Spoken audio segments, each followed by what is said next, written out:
नमस्कार. मी पूर्वी पाटील घेऊन आले आहे वेगळे रंग आयुष्याचे या कथा मालिकेचा पुढचा भाग. कथा आवडत असल्यास सबस्क्राईब करायला विसरू नका.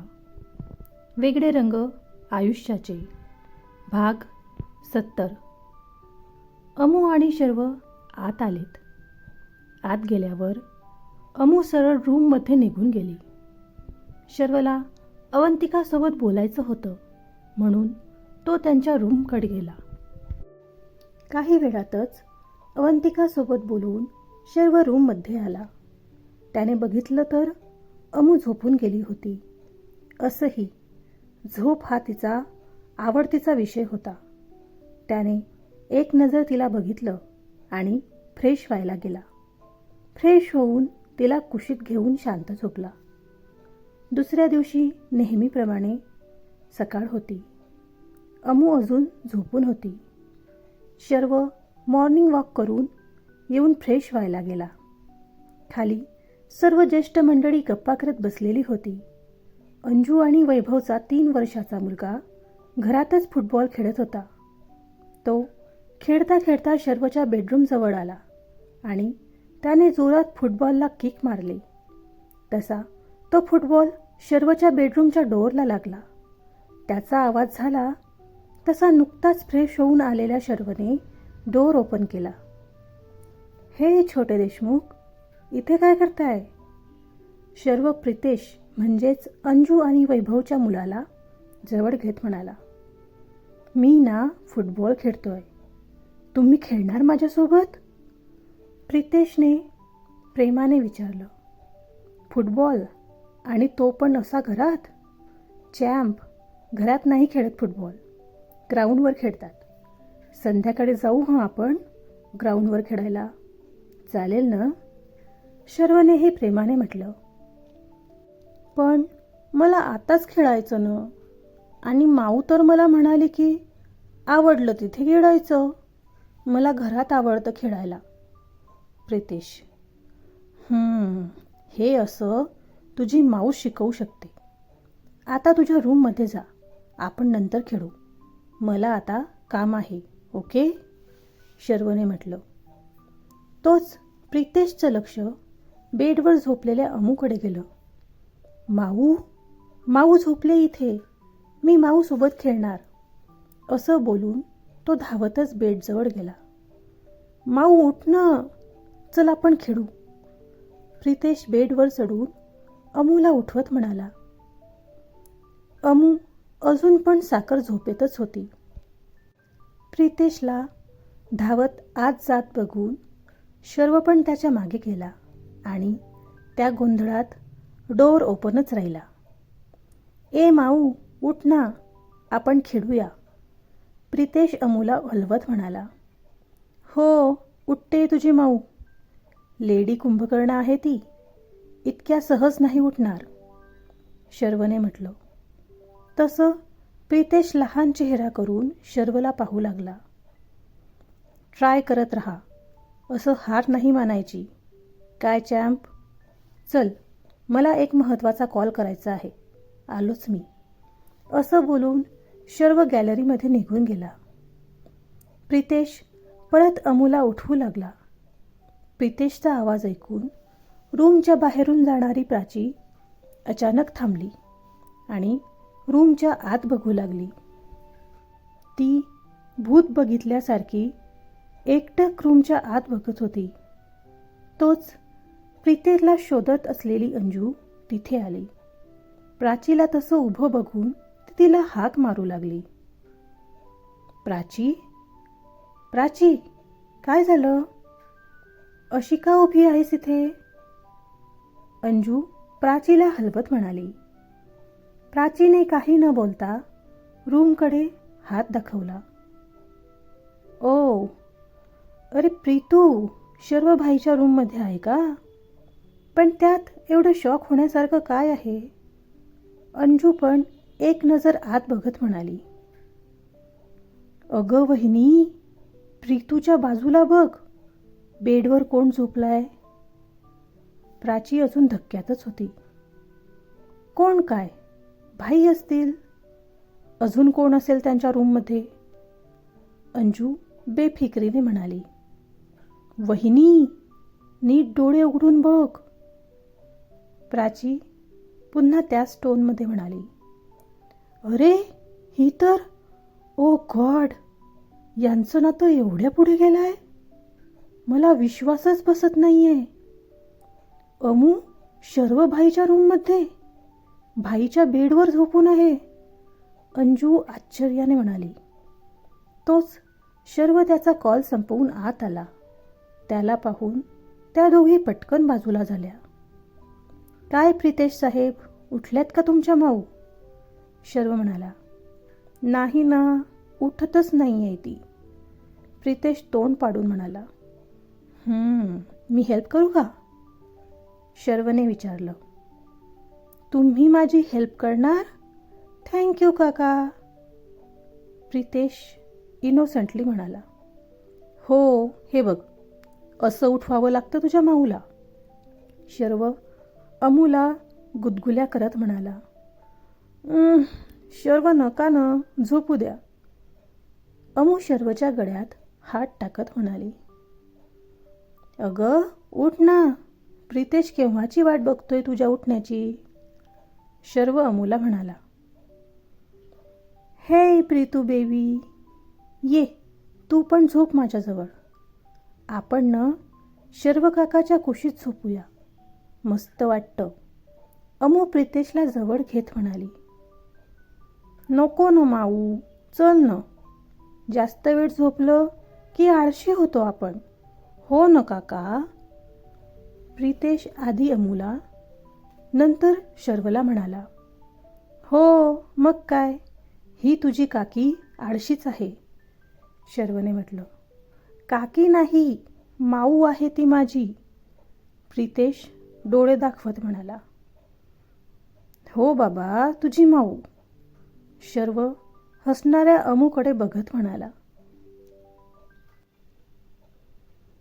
हे सर्व प्राची आणि अंजू बाहेरून बघत होत्या. शर्व आणि अमूला इतक्या क्लोज बघून त्या शॉक होत्या. त्या दोघी तिथून सरळ शुभ्रा आणि आधीच्या रूममध्ये गेल्या. वैभवला पण तिथेच बोलावलं. प्राची, अंजू वहिनी, तुम्ही दोघी इथे? काय झालं? आधीने त्या दोघींना बघून विचारलं. काय दादा, आम्ही नाही येऊ शकत का तुझ्या रूममध्ये? प्राची गाल फुगवत म्हणाली. तसं नाही ग, सकाळी सकाळी आलात ना म्हणून म्हटलं. हा काही गप्पा मारण्याचा टाईम नाही आहे ना, म्हणून. आधी. म्हणजे आम्ही काय फक्त गप्पा मारत असतो का? अंजू म्हणाली. अरे, तुम्ही दोघी या ना, बसा. आपण सोबत बसलोच नाही ना कधीचे. शुभ्रा बाथरूममधून बाहेर येत त्या दोघींना म्हणाली. बघितलं दादा, असं बोलायचं असतं. मुलांना तर कळतच नाही काही. प्राची तोंड वाकडं करून म्हणाली. गपगशाणे, मुलींनाच सर्व कळतं. मला का बोलावलं इथे? काय झालं? वैभव कुणालसोबत आत येत म्हणाला. अरे, मी पण तेच विचारतोय यांना, तर यांचे काही दुसरेच चालले. आधी म्हणाला. आमचं काय चाललंय ना ते सोडा. आधी अमेया आणि शर्व भाऊजीचं काय चाललंय ते बघा. अंजू म्हणाली. म्हणजे म्हणायचं काय आहे तुम्हाला वहिनी? आधी म्हणाला. मला चुकीचं समजू नका. शुभ्रा, अमू जशी तुझी लहान बहीण आहे, तसंच मी पण तिला माझी लहान बहीणच मानते, किंबहुना त्याहून जास्तच. मला बस तिच्यावर कोणी बोट उचलू नये असं वाटतं. अंजू म्हणाली. अगं, काय झालं ते तर सांग आधी. वैभव भडकत म्हणाला. दादा, विनाकारण चिडू नकोस. ते आम्ही दोघींनी आता अमूला शर्व भाईच्या रूममध्ये बघितलं. म्हणजे आम्हाला माहीत आहे की त्या दोघांमध्ये काहीतरी आहे, पण आता बघून असं वाटतं होतं की त्यांचं रिलेशन बरंच पुढे गेलं आहे. प्राचीने म्हटलं. बरं मग? वैभवनं विचारलं. अहो, आम्ही बघितलं म्हणून ठीक आहे, पण घरातल्या मोठ्या लोकांनी बघितलं असतं तर? मला वाटतं की त्यांनी त्यांच्या नात्याबद्दल सर्वांना सांगायला पाहिजे. अंजू म्हणाली. कोणाला काय सांगायला पाहिजे वहिनी? शर्व त्याच्या दमदार आवाजात बोलत आत येत म्हणाला. भाई, अरे. वैभव सावरू बघत होता. थांब वैभव, मला माहिती आहे तुम्ही दोघींनी मला आणि अमेयाला सोबत बघितलं रूममध्ये. माझं लक्ष होतं तुमच्याकडे. शर्व प्राची आणि अंजूला म्हणाला. भाई, तुम्ही दोघी रिलेशनमध्ये आहात का? प्राचीने विचारलं. तुला काय वाटतं? शर्व हलकेच हसत म्हणाला. ओ गॉड, म्हणजे खरंच तुम्ही रिलेशनमध्ये आहात? प्राची उड्या मारत म्हणाली. तुमच्यात काय रिलेशन आहे ते पण सांगून द्या भाई त्यांना. ते घरचेच आहेत. त्यांना खूप आधी सांगायला हवं होतं. आतापर्यंत शांत असणारी शुभ्रा म्हणाली. पण अमेया? शर्व शुभ्राचं बोलणं ऐकून म्हणाला. भाई, शुभ्रा बरोबर बोलते. तुमचं रिलेशन जेवढ्या लवकर सर्वांसमोर येईल तेवढं चांगलं आहे. आज वहिनी आणि प्राची होत्या म्हणून ठीक झालं. त्याऐवजी माधुरी काकूंनी बघितलं असतं तर? त्यांनी तर अमूला पिंजऱ्यात उभं केलं असतं. तिच्या कॅरेक्टरवर बोट ठेवलं असतं. आधी शर्वला समजावत म्हणाला. तुम्ही सर्व आम्हाला चुकीचं नका समजू. माझ्या किंवा प्राचीच्या मनात अमूविषयी काही नाही आहे. तिने माझ्या प्रीतूला वाचवलाय, असा कसा विचार करणार आम्ही? बस तिच्या काळजीने बोललो आम्ही. अंजू मान खाली घालून म्हणाली. अगं अंजुदी, माझ्या इतकंच तू पण अमूला प्रेम करतेस, माहिती आहे आम्हाला. तू नको गिल्टी वाटून घेऊस. आधीचं म्हणणं बस एवढं आहे की शर्व भाई आणि अमूबद्दल सर्वांना कळायला पाहिजे. शुभ्रा अंजूला समजावत म्हणाली. वाव, म्हणजे अजून एक लग्न एन्जॉय करायला मिळणार मला. आधी दादाच्या लग्नात तर नव्हतो मी, पण शर्व भाईच्या लग्नात धमाल करू मस्त. कुणाल मध्येच म्हणाला. शक्य नाही आहे ते, कारण आमचं लग्न आधीच झालं आहे. अमेया वाईफ आहे माझी. आमच्या लग्नाला 3 इयर्स होऊन गेलेत. शर्व म्हणाला. काय? सर्व जोरातच ओरडले. हो, भाई खरं बोलतोय. ॲक्च्युली माझं आणि शुभ्राचं लग्न झालं त्याच दिवशी सकाळी भाई आणि अमूचं लग्न झालं होतं. आधीने म्हटलं. अरे आधी काय बोलतोय? वैभव आश्चर्याने म्हणाला. हो रे दादा, आधी सर्व अगदी सुरुवातीपासून सर्वांना सांगतो. ओ, असं आहे तर. पण मग हे सर्व लपवून गपचूप करायची काय गरज होती? प्राचीने विचारलं. अमूमुळे ती तयारच नव्हती सर्वांच्या समोर लग्न करायला. तिची अटच होती ती लग्नाबद्दल कोणाला न सांगायची. आधीने म्हटलं. हो, ती जशी युनिक आहे तसंच तिच्या अटी पण युनिक आहेत. इम्प्रेसिव्ह, कुणाल म्हणाला. कुणालच्या बोलण्यावर शर्व त्याला डोळे बारीक करून पाहू लागला. शर्वला तसं पाहून, हे भाई, मी तर बस वहिनीची तारीफ करत होतो यार. जसं अंजू वहिनी आणि शुभ्रा वहिनी, तसंच अमेया वहिनी पण आहे मला, हो ना? आणि वहिनीला तर आईचा दर्जा दिला जातो आपल्या संस्कृतीमध्ये. कुणालने म्हटलं. लक्षात ठेवायचं. शर्व बारीक डोळे करत म्हणाला.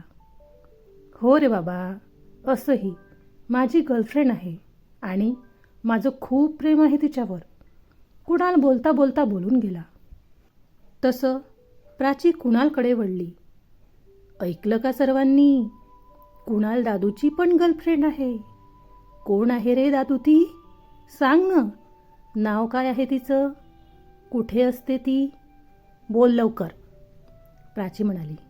ए गप ग. जा तुझ्या नवऱ्याचं डोकं खा जाऊन. मला त्रास नको देऊस. कुणाल म्हणाला. ती काय त्रास देते तुला? विचारत तर आहे फक्त. तसं आम्हाला पण ऐकायचं आहे. बरं कोण आहे ती ते? काल पण बोललास तू. माझं लक्ष होतं पण विचारलं गेलं नाही. आता बरा सापडलास. आधीही म्हणाला. मला खूपच इम्पॉर्टंट काम आहे. नंतर बोलू हं. Bye everyone. असं बोलून कुणालने तिथून कल्टी मारली. तो तर गेला. चला मला पण जायचं आहे, शर्वने म्हटलं. अरे इतक्यात कुठे बाई? जरा अमेया वहिनीबद्दल तर सांग काही. कसा तिच्या प्रेमात पडला ते? प्राची शर्वच्या समोर उभी राहत म्हणाली. हो हो मला पण ऐकायचं यार. ती फुलनदेवी कशी तुला नाचवत असेल. मला तर विचार करूनच हसू येत आहे. वैभव हसतच म्हणाला. गप बस साल्या. माझ्या बायकोला काही बोललास ना तुझे दात पाडून हातात देईल तुझ्या, शर्वने म्हटलं. हा हा. बाय द वे हनीमूनला कुठे गेले होता तुम्ही? वैभवने शर्वला म्हटलं. वैभ्या सर्वांसमोर काय बोलतोस यार, शर्व चिडून म्हणाला. अरे दुसरं कोण आहे इथे? बोल ना, वैभव शर्वला म्हणाला. कुठेच नाही, शर्वने उत्तर दिलं. का रे? तू न्यायला पाहिजे होतं यार अमूला. मुलींच्या इच्छा असतात काही. ही आपली प्राची बघ कशी पिडत असते त्या सुमितला. ते त्यांचं तर सर्व ठरून बुकिंग वगैरे पण झालंय, वैभवने म्हटलं. हो मग काय, लग्न एकच वेळा होतं. लग्नानंतरचा गोल्डन पिरियड परत थोडी ना येतो. ते नव्या नवलाईचे दिवस असेच घालवायचेत का, प्राचीने म्हटलं. गप्प बसा यार तुम्ही. कशाला उगाच त्याच्या जखमेवर मीठ सोडताय. तो तर एका पायावर तयार होता. पण अमू मॅडम डाळ शिजू देतील तेव्हा तर, आधीने म्हटलं. म्हणजे, वैभवने न कळून विचारलं. म्हणजे इकडे ये. आधी त्याच्या कानात काहीतरी सांगतो. तसं वैभव जोरात हसायला लागतो. त्याला तसं बघून शर्व रागात बोलतो. You guys are disgusting. असं बोलून शर्व तिथून निघून जातो. हे भाई सॉरी यार, आम्ही तर गंमत करतोय फक्त, मागून आधी हसतच बोलतो. इकडे शर्व गपचूप खाली येऊन बसतो. मॉम माझी कॉफी कुठे आहे? मला कॉफी दे ना प्लीज, शर्व मोठ्याने म्हणाला. शर्व त्याच्या मोबाईलमध्ये काहीतरी करत असतो. काही मिनिटातच शर्वच्या समोर कॉफीचा मग येतो. तो समोर न पाहताच तो मग घेतो आणि थँक्स बोलतो आणि एक घोट पितो. याक, ही काय कॉफी बनवली आहे, असं बोलून समोर पाहतं तर सोनल उभी असते. मॉम मॉम, शर्व जोरात कॉफीचा मग टेबलवर ठेवत म्हणाला. अरे शर्व काय झालं? आवडली नाही का तुला कॉफी? अरे सोनलने किती प्रेमाने बनवली आहे तुझ्यासाठी कॉफी. आणि तिने तर तुझ्यासाठी नाश्ता पण बनवला आहे सकाळी लवकर उठून, माधुरी त्यांच्याजवळ येत म्हणाली.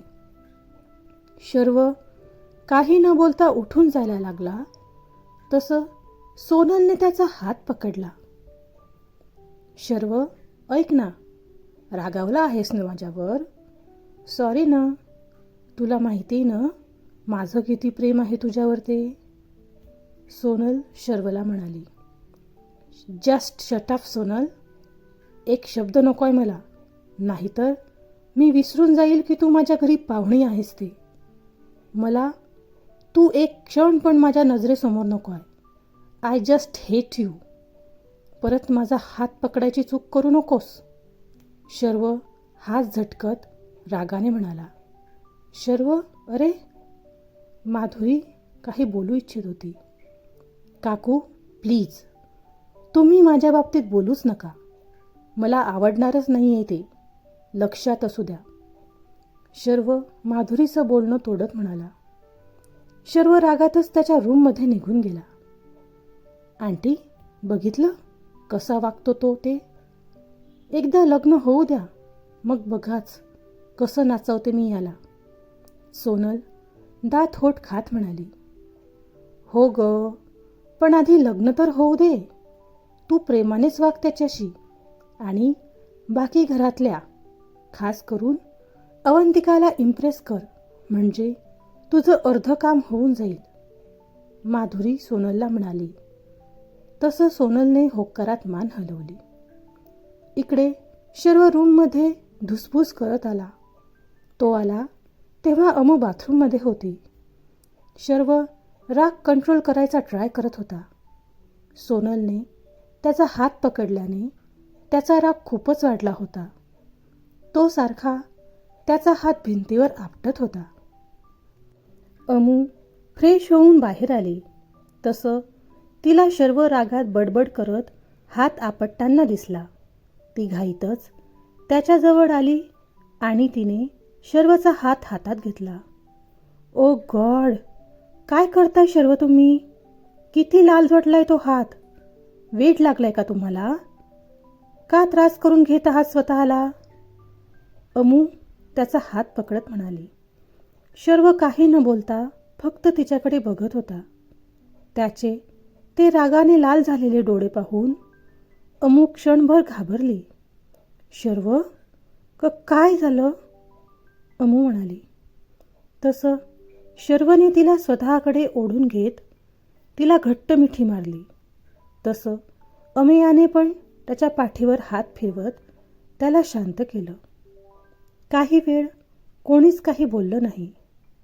शर्व काही वेळाने शांत झाला. तसं अमू बाजूला व्हायला लागली. पण शर्वने अजूनच मिठी घट्ट केली. अहो, सोडा ना. काय झालं? कोणी काही बोललं का? कुठे गेला होताच केव्हाचे? आणि हात का आपटत होता असा? किती लागलं असेल? असं का करतात तुम्ही?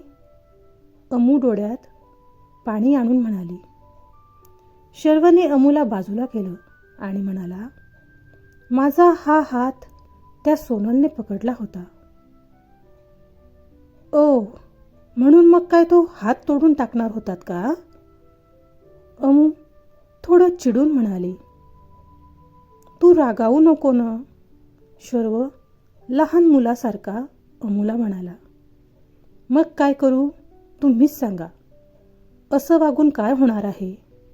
ती सोनल तुमचा पिच्छा सोडणार आहे का? अमू शर्वला म्हणाली. अगं, पण मला सहनच होत नाहीये तिचं हे असं वागणं. माझं माझ्या स्वतःवर कंट्रोल राहत नाहीये. शर्वने म्हटलं. तुम्ही आधी शांत व्हा. काही झालेलं नाहीये. तुम्ही तिच्याकडे जेवढं दुर्लक्ष करणार तेवढं चांगलं आहे. लवकरच तिला इथून जायला लावेल मी. नका काळजी करू. अमू त्याला समजावत म्हणाली. तू तिच्यापासून लांबच राहा. तुला तिने काही केलं ना तर मला ते सहन नाही होणार. मग सरळ बुलेट्स घालेल मी तिच्या डोक्यात. शर्व चिडून म्हणाला. बरं, सोडा तिचा विषय. आज संडे आहे. आजचा तुमचा पूर्ण दिवस माझा असणार आहे. अमू विषय बदलत म्हणाली.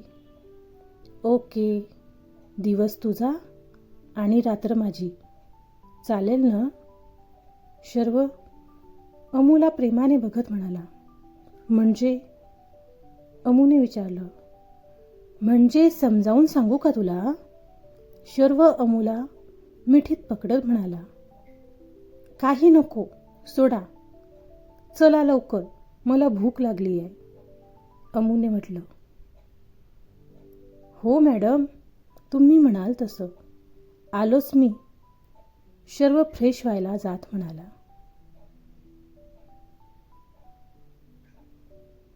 चला, घरच्यांना कळलं एकदाचं. शर्व आणि यमूबद्दल. आता पुढे काय होत आहे ते बघूया.